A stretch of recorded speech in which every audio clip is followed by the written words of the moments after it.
Hello guys, welcome back to another video, and today we're going to be doing an unboxing of a Proto 1000 sea liner locomotive in the Pennsylvania Railroad scheme. So, we of course have the end, item number 31599, sea liner, PRR number 3451, sea liner locomotive. Back, you can stop and read there. It basically has a prototype history. Top upside down, it says the same on the bottom, which is upside down. Can read that stuff. It's NMRA compliant for whenever this was made. So let's try and get an unboxing. So, with the flap, of course, take it out, and then under it you have the instruction manual, which this is the actual what the locomotive is based on.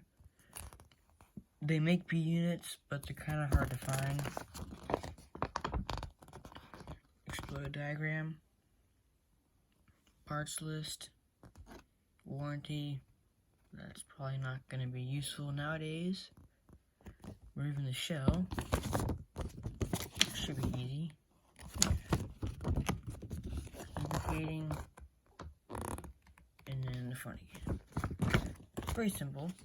So all you do is you lift this up,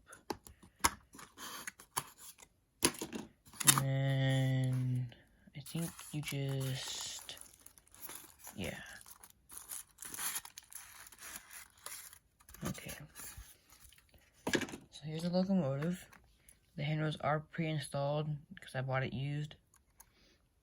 So you've got the handrails up front, here, handrails here, more handrails, and more handrails.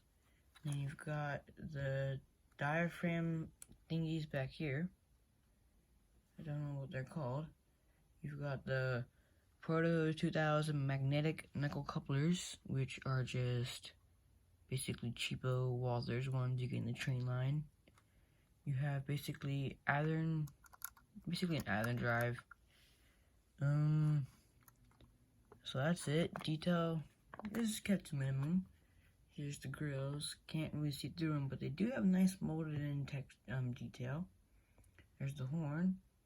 Windows, they have windshield wipers that are painted, not separately applied. Crisp printing though, really nice printing. Here's the other side. Truck detail is also very good. So let's get into it. So I think in the instructions, you can do this by hand. Pry back here. Pry up back here. Okay, that's not that. And then all you should do, I don't think you need to remove the coupler for this one. And then you have to wiggle it through the coupler. So this is the inside. It's 8-pin DCC ready. You've got, dang, someone lubricated this thing up and put an LED in it. But basically now in drive, very heavy, very heavy.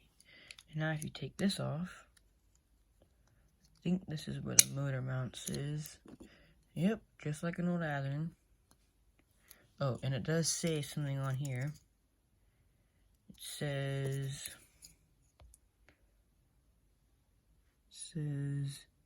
property of Hobbycraft Canada, licensed to Lifelike products, made in China. So this is before the Walthers bought Lifelike. Well, yeah, but it weighs a lot. I think probably like 1.5 pounds maybe. But I don't have a scale on me, so I don't really know. And this is all you do to put the body back on. Careful of the ladders. Boom. Now let's get running. Okay, so here it is on the track. We're going to go forward, slow speed. Okay, that's like as slow as I can get it. You can see it's barely moving. I'll go to reverse.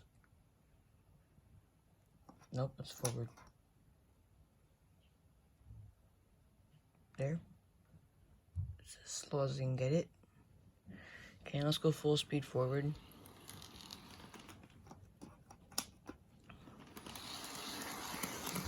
Full speed forward, full speed reverse. I just come up to some cars. Now let's do 50% speed forward. It could be my controller, but that's pretty slow. And then probably this in reverse. Yeah. So that's it.